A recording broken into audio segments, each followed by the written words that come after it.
Kryptina suddenly felt like her nose was burning like wood in the fire as she covered her nose when she then recognized a strong scent of garlic. Kryptina quickly took out a tissue. "Kryptina!" She suddenly recognized her brother's voice. "I got something for you." "Coming!" Kryptina said, trying not to cough. She headed down the stairs. "Yes, Chester? I got a little something for you," he said with a smile, taking an item out of his bag. "You did?" Chester had heard the item. It was a small little box. As Kryptina opened it, she quickly dropped the item on the floor and looked away as she saw it was a silver necklace that had a blessed cross made out of crystal. "What? What's wrong? It's for your own protection," Chester asked as he picked up the necklace and then the box from the ground, trying to give it to her. It's nothing. It's a great gift, but I'm gonna go to sleep now." She quickly rushed up the stairs, still holding a tissue on her nose, feeling like her skin was going to burn. How odd. Chester was holding the necklace as he lifted a brow, watching his sister rush up the stairs. Kryptina quickly rushed into her room, closing the door. She sighed with relief as she was up against her door. She felt something rub up against her leg. She looked down to see it was only her lynx, Snowy. "Snowy!" Kryptina kneeled down, petting her. "I have to go and find Alaric. He might be able to sort this out for me, and hopefully he can change me back. You stay here and be good while I'm out, okay?"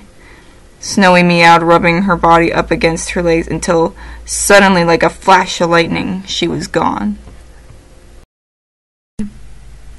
Lydia exits the city, heading to the festival. That fool better be here or else," she moaned to herself. She was still wearing her black vampire costume as she entered the festival. There was an archery that was an orange and black color. It had yellow glowing bulbs. There was many games like throwing darts to win plushies. There was calves and all kinds of bugs and blood-flavored things you can eat. They also had tomato juice, blood-flavored drinks, and blood.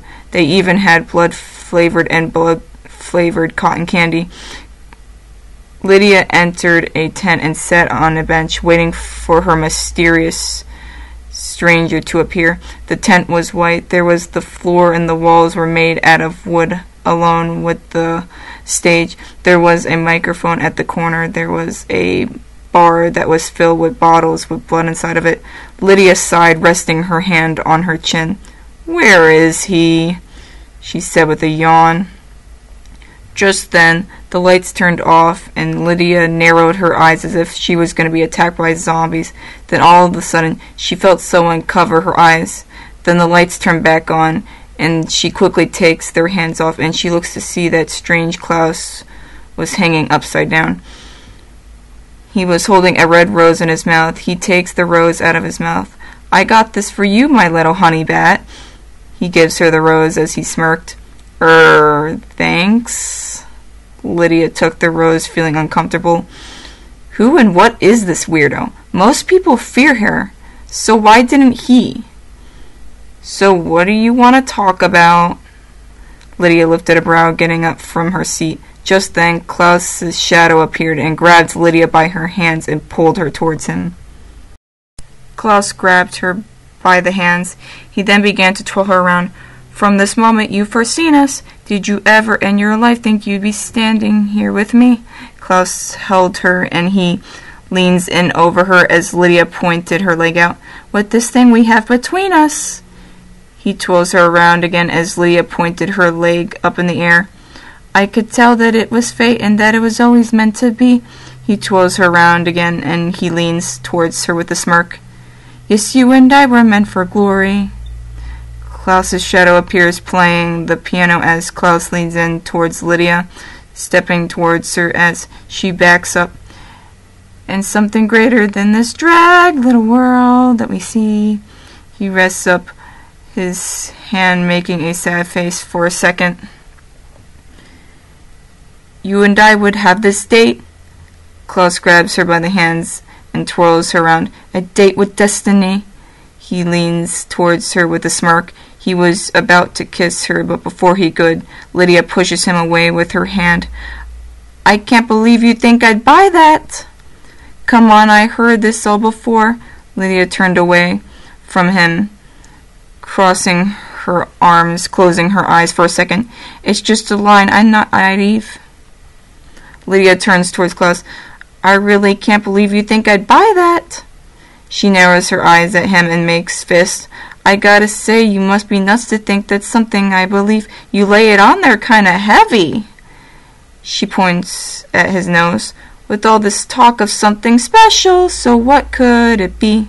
She continues to make fists, lifting a brow at him. Klaus's shadow suddenly pulls Lydia towards him again.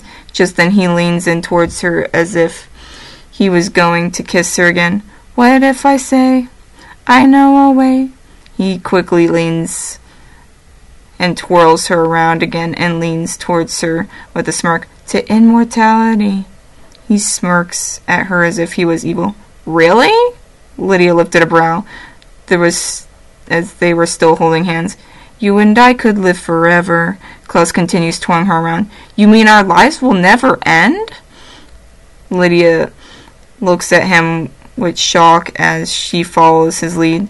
That's right. Klaus points his finger up in the air. And we won't be aging ever? She asks, continuing to dance with him. You'd be Klaus' immortal friend.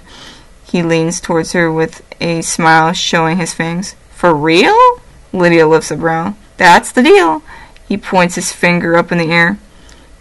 Can't you feel it so exciting? They both twirl around the stage as Lydia suddenly begins to feel her cheeks hurt as they begin to turn a light pink. Everlasting life immortal. Lydia smiles, leaning over while Klaus holds her. You've been chosen for this honor. You'll have wealth and you'll have fame. He lifts up and pulls her down, twirling her. I gotta write this in my journal. Lydia tries to take out her journal, but before she could get the chance to, Klaus grabbed her again, pulling her towards him. Everyone will know your name. He leans on her.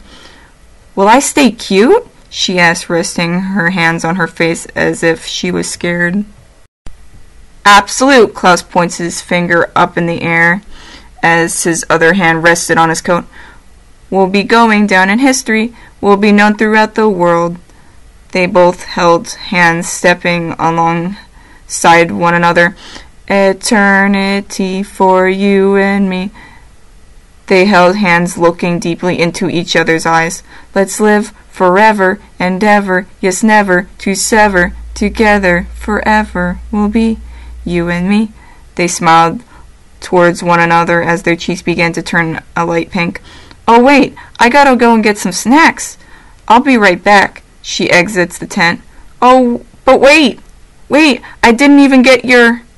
Please wait. Klaus sighed with disappointment. Kryptina slowly opened the door. Okay, how do I get out of here? She snuck towards the gate entrance.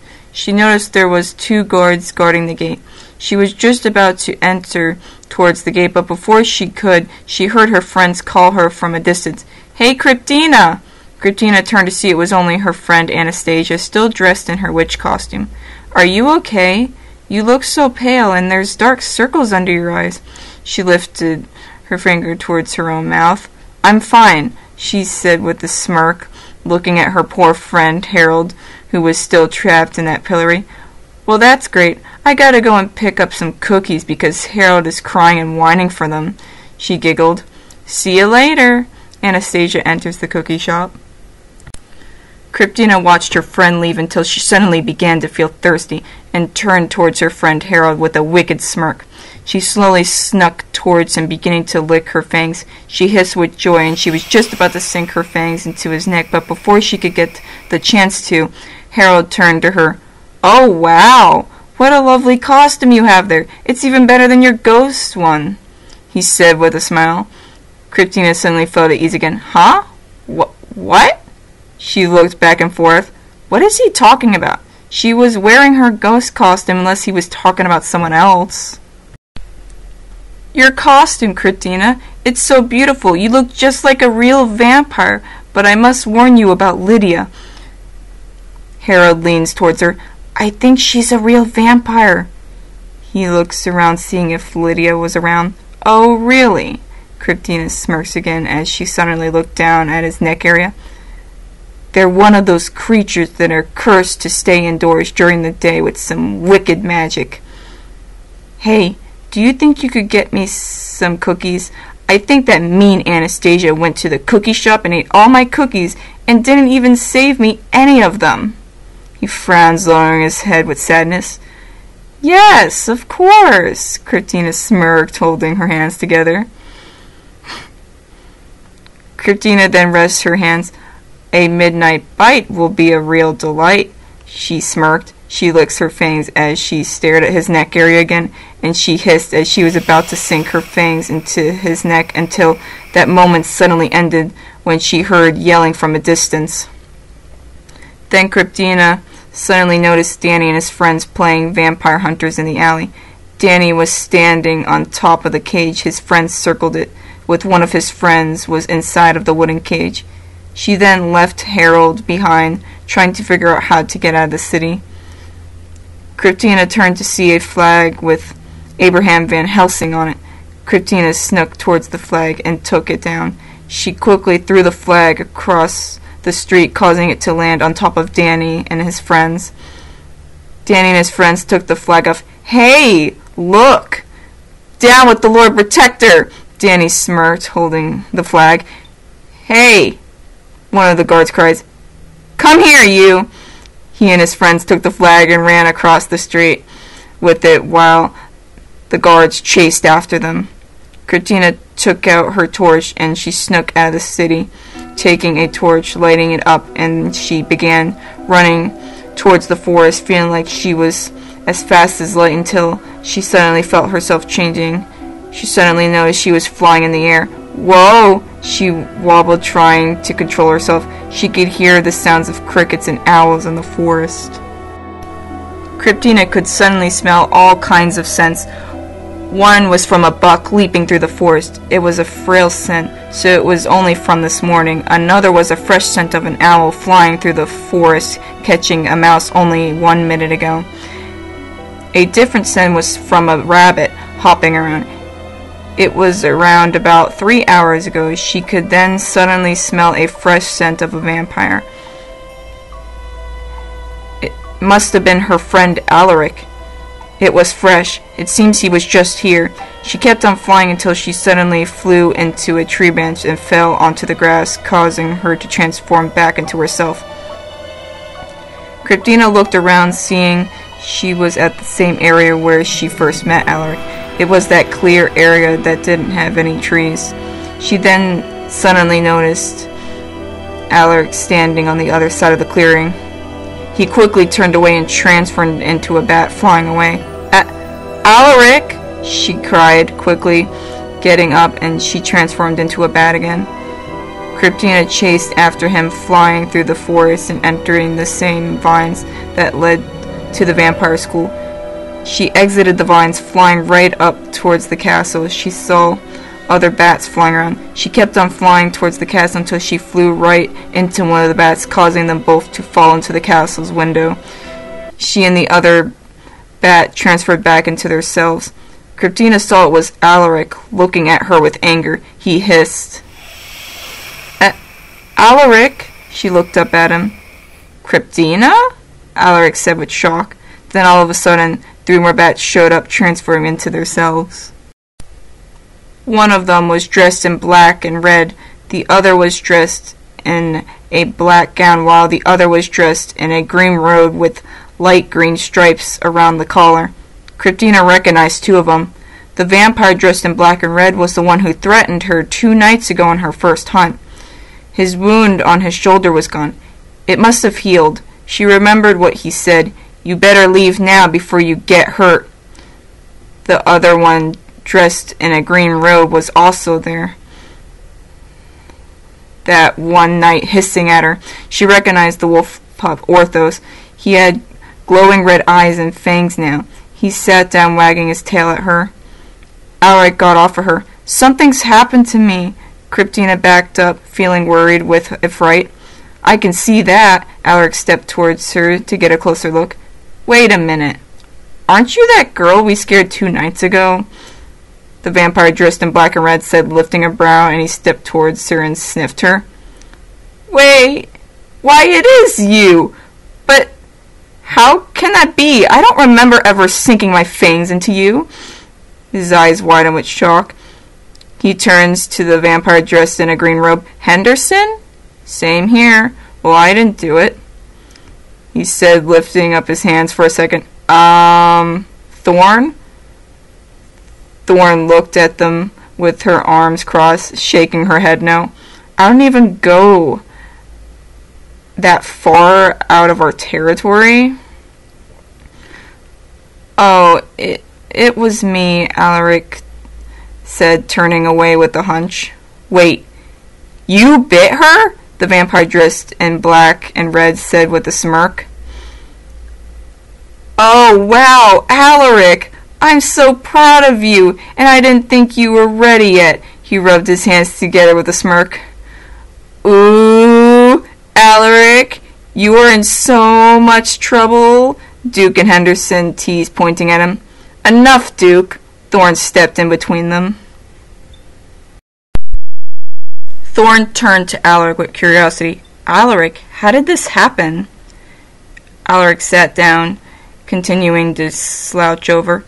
I tried to free her from a vampire trap. He looks down at the ground with worry. I thought I fixed the bite. I thought everything was fine. Oh, Oxblood's gonna kill me, he worried with a fright. You mean our parents are gonna kill you?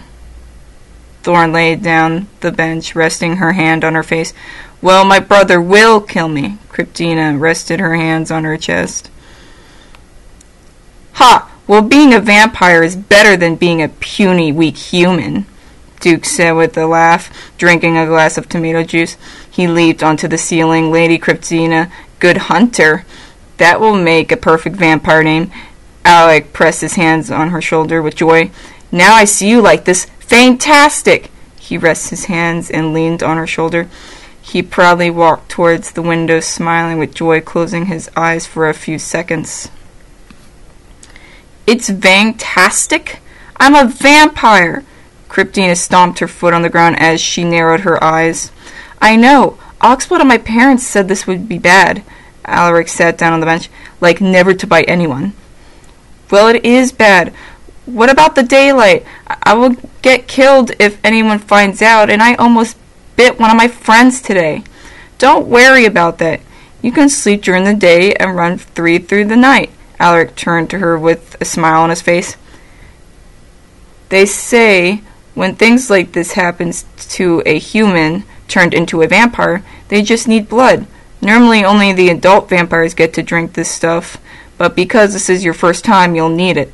So it will help you to control yourself. Henderson took out a small bottle filled with blood. Yeah, you just need some blood, Alaric smiled. What? Kryptina backed away. But I don't drink that kind of stuff. I prefer water. She opens her hands, trying to push it away. But you'll need it, and it tastes so delicious, Duke smiled, taking out his favorite blood-flavored steak and munching it. Yeah, you're better off just accepting it, Thorn said. Kryptina slowly backed away. She never drank blood before. The only drink she ever had was water. How can she suddenly change her drink to blood now? Kryptina never felt so anxious before. Do you trust us? Alaric said, taking out the small bottle from Henderson, trying to give it to her. I guess so. Kryptina took the small bottle, looking at it. She opened it, and she slowly lifted up the bottle, and she began to drink from it. She felt relieved when she got a taste of it. She never tasted anything as good as this before. It was as if it was giving her power. This honestly does taste delicious, Kryptina smiled with delight, licking her fangs. But what about the vampire hunters? And my brother? She asked as she gave the small bottle back to Henderson. Don't worry about that. Alex stepped towards her with joy. Learn how to be a vampire first. He leans in towards her. Come on, I'll show you. They all rush towards the door, exiting the castle. Can you sense from what's in that direction? I know it's there, but do you? Alaric said, jumping up and down. Kryptina turned to sniff the air. A father having a cookout with 2 sons and a golden retriever. She stopped sniffing there. You're correct. Alaric jumped up and down with joy. Now, can you see me? Alaric asked with a smile. Of course, everybody can. Kryptina giggled. Alaric giggled. Well, take away the torch. Alaric took the torch away from her and threw it in the water. You don't need any lights to help you see, Alaric said with a smile. Kryptina could clearly see Alaric and the whole forest all around her. It was like a light green color. And you can hear every little thing that moves, Alaric said. Kryptina began to listen to the forest all around her. She could hear an owl flying from up above them. She then heard a rabbit hopping from the other side of the forest. And you can transform into a bat now. Alaric transformed into a bat, flying around her really fast. So you can fly really fast and swing upside down. He swung from a tree and he quickly flew away. Hey, wait for me, Kryptina smiled, transforming into a bat, flying after him. Keep your wings flying straight. Be a vampire, Alaric cried from a distance. Kryptina could sense his fresh scent that might a light brown color as she began to fly faster. She could feel the wind blowing all around her. She kept on flying faster until she suddenly noticed she finally reached her beloved Alaric. As she continued flying alongside Alaric, she could hear the sound of Alaric's friends and sister and their bat forms flying right behind them. Just then they flew through the vines, exiting their hideout. They all transferred back into their cells. Why did you all come out? Kryptina asked, lifting a brow. The forest is ours at night. Just wait and see. Alaric smirked, looking towards the lake from a distance. Alaric, his sister, and his friends quickly dived into the lake and flew out of it. Alaric had come flying out holding a fish. Thorn had an eel. Duke had a water spider, and Henderson came out with an eel. Kryptina was just about to follow them, but before she could, she suddenly stopped as she looked down at the dark and spooky lake. She backed up with her ears lowering. Alaric looked at her from the other side of the lake with worry. Kryptina slowly backed up, and she quickly turned around and dived into the lake with a scream. She came flying out with an eel in her claws. She flew towards Alaric, causing them both to fall into a large pile of leaves. They transformed back into bats, flying around as it began to rain. They all giggled with one another, flying towards the blood festival. They transferred back into their selves. They all controlled their shadows, and they put trances on one another for a few seconds. Hours have passed as Alaric and Kryptina were both hanging upside down, howling at the moon and giggling with one another. The others were in their bat forms, hanging from the other tree branches as they watched the blood festival from a distance. Kryptina smiled to herself. After spending so much time with Alaric and his friends, maybe it's best she stays this way. Maybe being a vampire isn't so bad after all.